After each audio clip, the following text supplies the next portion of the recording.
Multi-Table and Single-Table Poker Strategy. Author Mr. Selzer-McKenzie.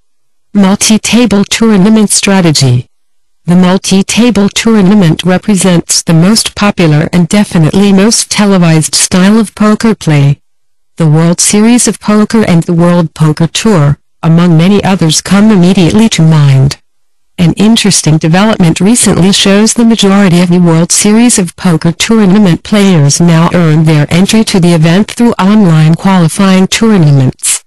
Chris Moneymaker, 2003, and Greg Raymer, 2004, both earned their buy-ins to the World Series of Poker at Poker Stars and went on to win millions of dollars, and now represent Poker Stars to the world. The structure of these tournaments is quite simple. For a buy-in, or set amount, players are entered into the tournament. Every player is then given the same number of chips and seated at as many tables as are necessary, and the elimination begins. When a player busts out, he leaves his seat, and remaining players are moved around to ensure equal numbers at each table. As you can imagine, this takes hours and even days to complete large multi-table tournaments. All of this concentration, work and drama, for what? Only the top few finishers will earn money. If the tourney pays top 10 finishers, and you finish number 11, tough luck. For many players who have had great success in regular ring games, the multi-table tournament is a cruel effigy of failure.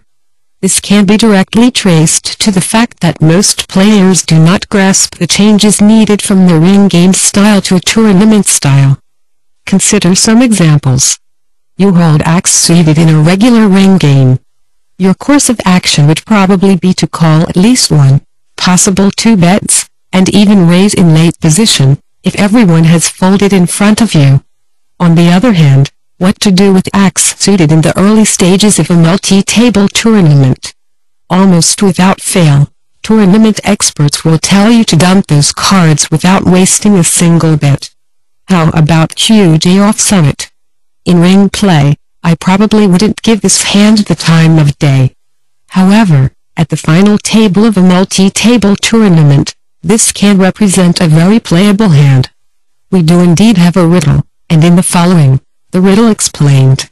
Let's begin by breaking the multi-table tournament into 3 periods.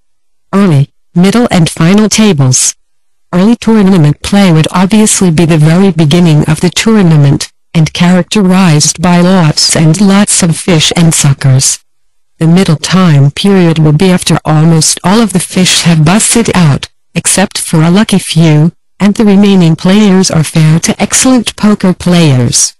The final tables then would be represented by excellent players, and maybe, just maybe, some fool who's on a hot streak, or a fair player who's having a good day.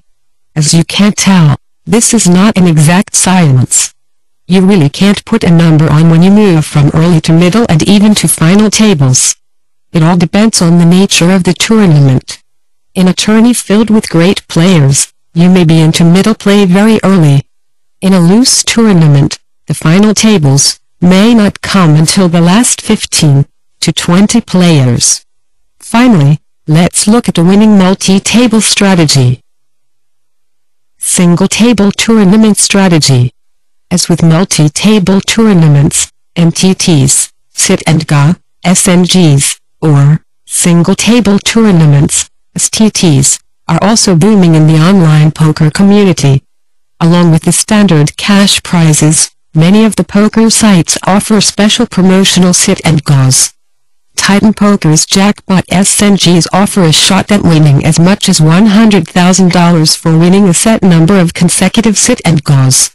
Other sites like Absolute Poker set up many sit and goes as qualifiers to World Series of Poker and World Poker Tour events.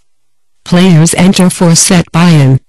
Registration is normally the same as for a ring game. You select your table and take your preferred seat. When the table is full, the tourney begins. Each player is given the same number of chips, and play continues until unlucky, or skillful, player has all the chips.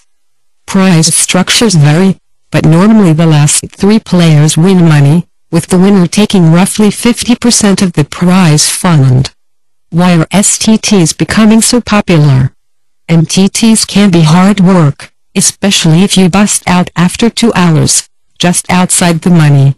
And we have all experienced the frustration of sitting patiently in a ring game, only to have AA cracked on the river by 98-0. STTs offer the chance of first-rate recreational play and, for a winning player, steady gains with far lower variance than that offered by a ring game. Here's how. Fun. With an STT you're always in the game. You have to be. With games rarely lasting as long as an hour, you have to bet sooner or later. You must expect to bluff at some stage, and all-ins are a certainty. Lots of all-ins. And if you bust out early, there is no need to wait several hours for the next game at your level. Just sit down at a new table and off you go. Variance. For winning players, single table tournament variance is far smaller than that dealt up by ring games. Your exposure to a bad beat, or a bad decision, is limited to the entry fee for that tourney. And that very fact promotes bad play from the gamblers and bluffers. Bad play that will fund your STT bankroll. Easy. All you need to do is to work out how to be a winning sit-and-go player, and then the money will flow. Well, it's not that simple. All poker is situational, and this is especially true in the fast-moving environment of the single-table tournament.